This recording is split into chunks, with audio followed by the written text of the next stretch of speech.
Hey, don't you guys dare help Michael. If you do, I'll increase your workload as well. The employees made sour faces at their manager Jake, shouting, "Stick to the countryside forever." With such a shout, the troublesome 3-day inspection came to an end, and a sigh of relief was heard from the branch office employees. You endured well. It's all for the sake of the branch. Saying this with a smile, he was thanked and appreciated by the other employees. 2 days later, I was called to the head office. The sound of leather shoes clicked as I walked. Dressed in a branded custom-tailored suit and with my hair neatly arranged, the assembly buzzed at my appearance. Most of the murmurs were about who I was. Chairman Thompson began to speak. From today, my grandson will be the new president, and this is the president of this company from now on, Michael Johnson. It's an honor to receive such a privilege after working at a different branch for so long. I may not be at the head office often, but I look forward to working with you all. What? After standing confidently in front of the microphone and delivering my speech, applause broke out. When I looked up, I locked eyes with Jake. He was clearly confused and, at the same time, furious, his face turning red with anger. I am Michael, a 45-year-old rank-and-file employee of the company. I guess you could say I'm one of those employees that have been put out to pasture. I was surprised when I got a job at a major company at 22. I worked hard aiming for higher positions. However, before I knew it, I was transferred to the countryside, and since then, I've never been called back to the head office, and here I am at this age. I suppose I'm a laughing stock at the head office, but there's no one like that here in this quiet and peaceful local branch. I liked working in this calm and quiet region. Above all, it was good to be able to commute from my parents' house. A few years after I got a job, my father passed away suddenly, and I went back home. My parents were a close couple for many years. My mother was busy with funeral preparations, but once the series of events was over and calm returned, she fell. While I was taking time off for the funeral and to care for my mother, suddenly I found myself transferred to a local branch. It was bothersome to be pitied by others when I went back to the head office to collect my belongings. Demoted within a few years of joining, what did he do? Did he get in through some misconduct? He does look like a country bumpkin. Ignoring the whispered conversations, I calmly cleared out my desk and headed to the branch office. Though people talked about demotion, honestly, I was relieved. I didn't want to leave my ailing mother alone at home. Being transferred to my hometown was a blessing in disguise for me. I was planning to resign and look for a job locally if necessary, but my mother opposed it. Moreover, I kept extending my leave out of concern for my mother, and so I believed the demotion was inevitable. This small branch was said to be a place where once you settled in, you couldn't expect a promotion, but the employees were all nice people, and they understood my situation with my mother's nursing. It was a much easier environment to work in than the head office, where everyone was competing and never at ease. 20 years have passed since then. I am satisfied with my life in this area. Michael, this is for you, from my home. First thing in the morning, an employee who had just arrived put a cardboard box filled with a large quantity of vegetables on my desk with a thud. Well, that's a lot, are you sure? When I was pleased, the young employee smiled brightly and said, "I always appreciate your help," before returning to his own desk. This branch has many people who were deemed unnecessary by the head office and transferred here, but generally, new employees are hired locally. Perhaps because of this, many employees come from families of farmers or dairy farmers. Thanks to this, I can provide my mother with fresh vegetables and eggs. After losing my father, my mother fell and was bedridden for a while, but as time passed, she now lives a calm life at home. However, perhaps due to the impact of being so weak at one point, she's not exactly bursting with energy. and it feels like she's recuperating at home. Still, I think she's found her own peace, tending to the flowers in the garden and carefully nurturing the fruit trees, which were my father's hobby. She does the household chores when she feels up to it, but I generally handle them, and I've come to pride myself on my proficiency. What's this? Smells like the countryside in here. As he said this, Jake from the head office walked into the office. We were supposed to have been hired in the same cohort, but to be honest, I don't remember much about him. However, he seems to find it hilarious that I, same age as him, am in this branch office, and he takes every opportunity to mock me. He is a troublesome character. He's here for an inspection and will be staying at this branch for about 3 days, but instead of working, he mocks this idyllic place and belittles the employees, spending every night drinking with the big shots who came with him. Hey, Michael, you've finished yesterday's documents properly, right? Yes, here they are.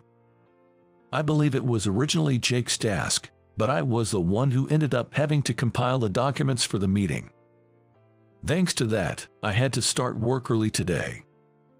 It looks decent enough. Well, it'll do. Without a word of thanks, Jake quickly glanced over the documents and returned to his desk. Damn, the chairs in the countryside are hard. He grumbled, but sat in the best desk and chair in the office. The atmosphere of the office, which had been bright until then, suddenly turned gloomy. Not a single voice was heard. It was silent. In the city offices, chatting is strictly forbidden during work, Jake said to us, hence the silence. Indeed, in the city, with its multitude of people and work, concentration might be necessary. However, in this branch, employees communicate with each other, work without accumulating stress, and enjoy their work. It used to be such a place. Still, we decided to endure quietly and work in silence for these 3 days. The clock chimed the end of the workday. Well, I'll be leaving now, everyone, I said, starting to prepare to go home, when Jake approached me. What are you talking about? There's still work to be done. But I've completed all the tasks for today, and overtime isn't encouraged. Shut up. It's normal to work overtime if there's work left. Jake's palm slammed down on my desk with a bang. The others will stay too, right? Glared at by Jake, a few employees who were preparing to leave reluctantly returned to their seats. Among them were those who had chores at their family homes to attend to. That's why, unless absolutely necessary, this branch has no overtime. Unless it's an urgent matter, today's work is done today, and what can wait until tomorrow is done tomorrow. If someone is swamped with work and looks like they'll have to do overtime, someone else who has some leeway helps out. That's how we managed our work. Just because there's still work doesn't mean we have to force ourselves to do it all today. That's the understanding here. Jake, I'm sorry, but some of them have to help out with their families' businesses. At my words, Jake sneered nastily and said, Then, you'll stay and finish their work. He turned to the other employees with a dismissive gesture. Go on, you all can go home. Michael will take care of everything left. No, but Michael, your mother is. Then you all should take care of her instead. Leave. After snorting, Jake returned to his desk, and the others, looking guilty, left their work on my desk and left. After making sure all the employees had left, Jake said, You'll finish all this work before you go home, and left the office with a mocking tone. He's probably heading out to the nightlife with the other big shots from the head office. I sighed heavily at the mountain of work piled up in front of me. But if I don't get this done, it's the other employees who will suffer. They left apologizing with faces full of regret, saying I'm sorry. Some of them might have even gone to check on my mother. I need to do this for the sake of these kind people. I informed my mother via text that I would be late and returned to my work. After working overtime, I came home quite late, only to be welcomed by my mother. She had prepared dinner, and while I was happy to enjoy her cooking after a long time, I worried that it might have been a burden on her, given her frail health. As I feared, my mother wasn't feeling well the next morning. I considered taking a day off, but since she didn't have a fever and only felt lethargic, she insisted I go to work. I told my mother to rest well today before I left for work. Upon arriving at the office, I noticed a crowd around my desk. What could it be? As I approached, curious, Jake noticed me and called out loudly before anyone else could speak. "Michael, I've prepared some work for you today. Be grateful," he said with a loud laugh, slapping my desk. I sighed heavily. Through the gaps, I saw a towering pile of documents on my desk. Nowadays, most tasks can be handled on the computer, yet Jake insists on having similar work done on paper instead of digitally. Our branch is small. There are busy periods, but now isn't one of them. It was clear he was creating unnecessary work just to dump it on me. "Come on, it's time to start. Everyone else, get back to work," Jake bellowed, and the employees reluctantly returned to their desks. "I'll help you later." Gratefully acknowledging the employee who whispered to me in passing, I took my seat at my desk. Piles of paper, which seemed nothing but a waste, were stacked on my desk. As I stared at them, thinking about the unnecessary expense, Jake taunted me with a sneer. "Better get started, or you won't be able to leave, right? Your mom's waiting, isn't she?" The injustice of having to endure such comments from someone else was clear, but I didn't want to retaliate and cause trouble for the branch. So, I silently took my seat and began a seemingly pointless task. "Hey, everyone, don't you dare help Michael. If you do, I'll increase your workload as well," Jake shouted, causing the employees to grimace. It seemed only Jake was enjoying this.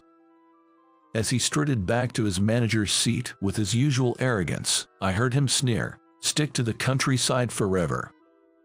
Thus, the troublesome 3-day inspection came to an end, and Jake and his team returned to the head office. A sigh of relief was heard from the branch office employees. "You endured well," one of the employees comforted me.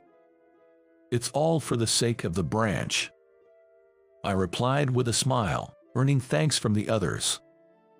Back home, my mother and I laughed over the generous share of food we received, ensuring we wouldn't have to worry about meals for a while. 2 days later, I was summoned to the head office. At a major corporation's head office, a weekly morning assembly is held. However, today's assembly was a bit different. People were announced for awards, promotions, and reassignments. In other words, demotions. This time, there was also an announcement from Chairman Thompson about the new president, making the gathered employees somewhat restless.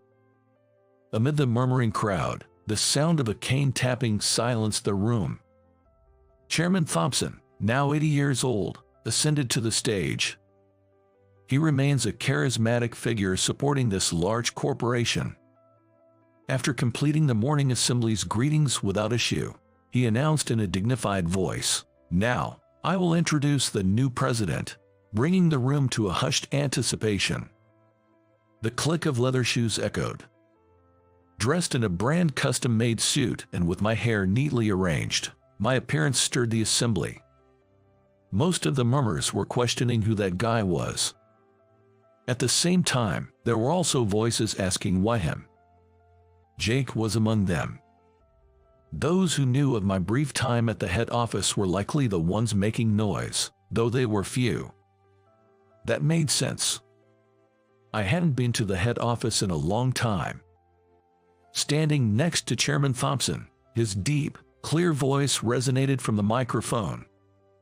"From today, my grandson will serve as the new president.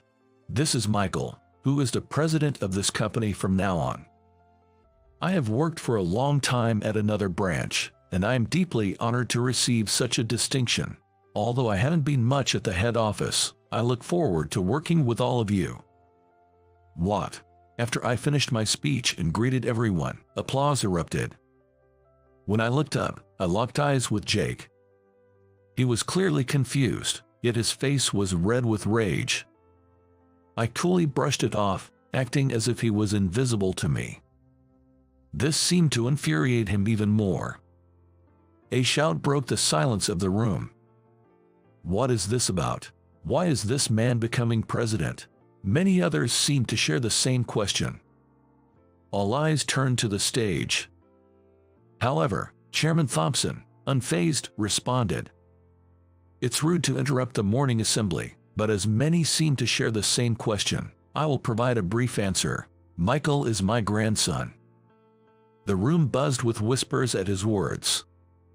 Just because he's a relative, does that justify such a sudden promotion to president? Isn't this nepotism going too far? Jake's words were echoed by others, agreeing with him. Most were my contemporaries or from an older generation who knew of me. First of all, we've never even heard about your grandson. How can someone who barely knows the company become president? Jake, emboldened by finding allies, continued his loud complaints. Chairman Thompson, massaging his temples, let out a tired sigh. I took the microphone from Chairman Thompson, gave him a nod, and moved to the center of the stage. Let me explain about that. I see some of you are agitated, but please listen quietly first.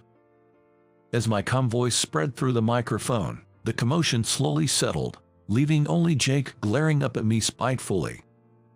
And so, I began to tell my story. Very few knew about me. Firstly, my father was the president of this company. I joined the company discreetly because I didn't want to be seen as riding on my father's coattails. Originally, my parents had eloped and started living in the countryside. However, to gain approval from Chairman Thompson, who was opposed to their marriage until the end, my father had many discussions and pleaded with him, eventually starting to work at a branch of the company in the countryside. From there, he dedicated himself to his work, gradually earning Chairman Thompson's recognition, and rapidly climbed the corporate ladder. Though he worked at the head office for a few years, he found it hard to live away from my mother and, with incredible performance, climbed further up the ranks, reconciled with Chairman Thompson, and became the president. Then, he returned to the countryside as soon as possible and began working remotely, mainly through emails and conference calls. He would go to the head office when necessary, but never left home for more than a week. Based in the countryside branch, most communications could be managed, so unless there were visitors, instructions from the branch sufficed. I joined this company wanting to support my father. This was a secret from both my parents, and when I announced my job offer, they were both surprised and delighted. Then, a few years into my work at the head office, my father passed away suddenly. I rushed back home, and Chairman Thompson also came. That's when we discussed the future. My father, who wasn't particularly strong physically, seemed to have overworked himself, even with remote work. Upon hearing this for the first time, my grandfather apologized for the regrettable situation. My mother, both crying and laughing, said that this allowed us to reconcile. Then, she gathered herself and began to speak. First, it was decided that my mother would take over the presidency. Having assisted my father and being the daughter of a major corporate family, it was no problem for her to represent him. Chairman Thompson returned to handle matters like business partnerships. We wanted to avoid having my mother too prominently in the limelight as a female president. Given how visibly worn she was from my father's passing, both my grandfather and I opposed the idea of her going to the head office. As a result, while we managed in this manner for the time being, I worked at the branch and received education from my grandfather and mother on becoming the president.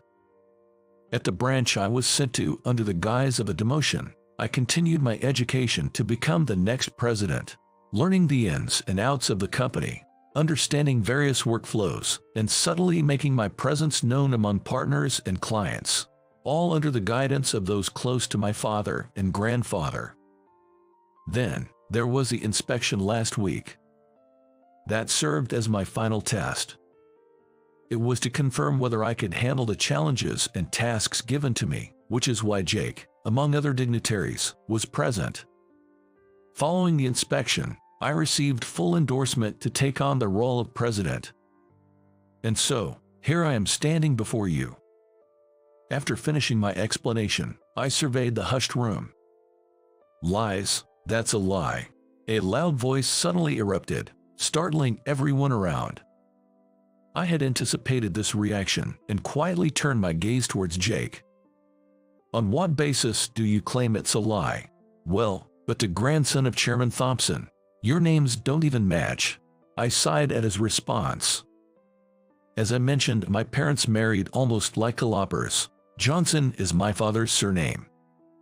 Indeed, if one looked at the organizational chart, they would see the name of the president listed as Mr. Johnson.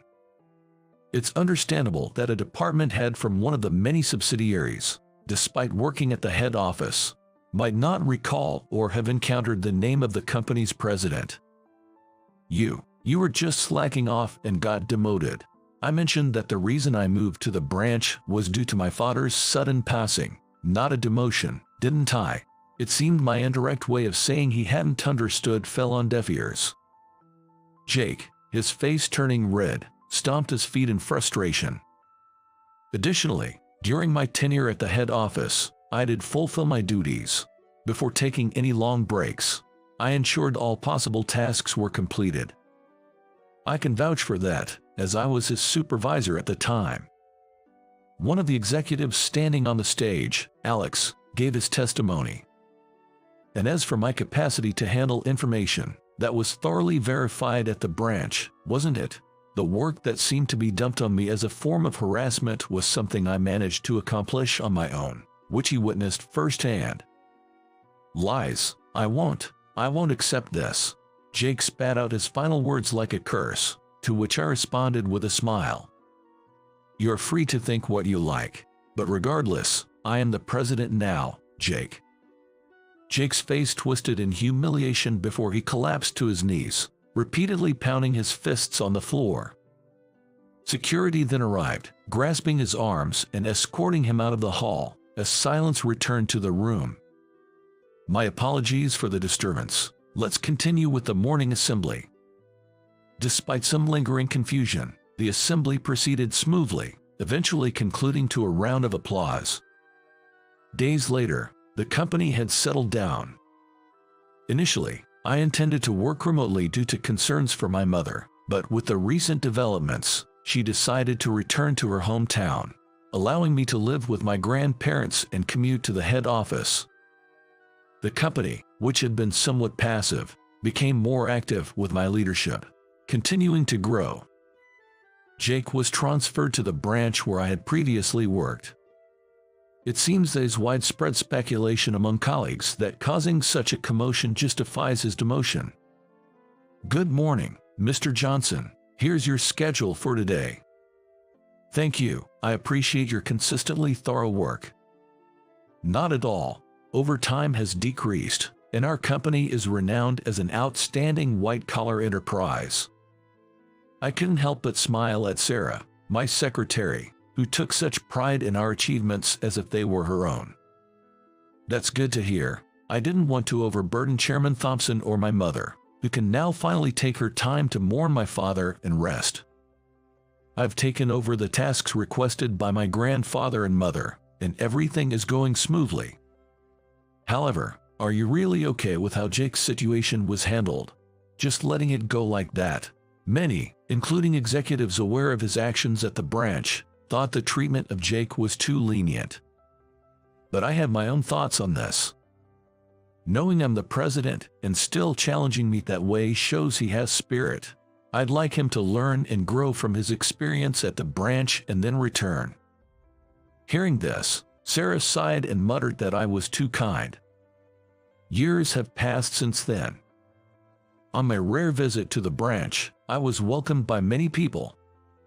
While some in the branch knew of my background, Most employees who didn't were surprised to see me inspecting as the president. Even so, they were as friendly as ever, offering me more gifts than I could carry, saying, "We harvested a lot, so please take these back with you." And so, to the next destination. Jake was sitting in the branch manager's seat. I had sent him there as a regular employee, but I knew he was ambitious and capable enough to climb up to a branch manager position within a few years. "Welcome, Mr. Johnson. It's not much, but please feel free to look around." Though his voice was restrained, dripping with humiliation, he no longer spewed insults. "I'll do just that. This place feels like home to me," I said, looking around the familiar office. "Don't worry, I won't increase your workload just to trouble you." My smiling remark made the employees who knew our history chuckle, while those unaware looked puzzled. Jake alone hung his head in an awkward embarrassment, mumbling, "Please, no more."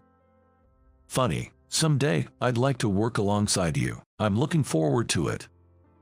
At my words, Jake hung his head even lower, and the surrounding employees watched the scene with amused smiles.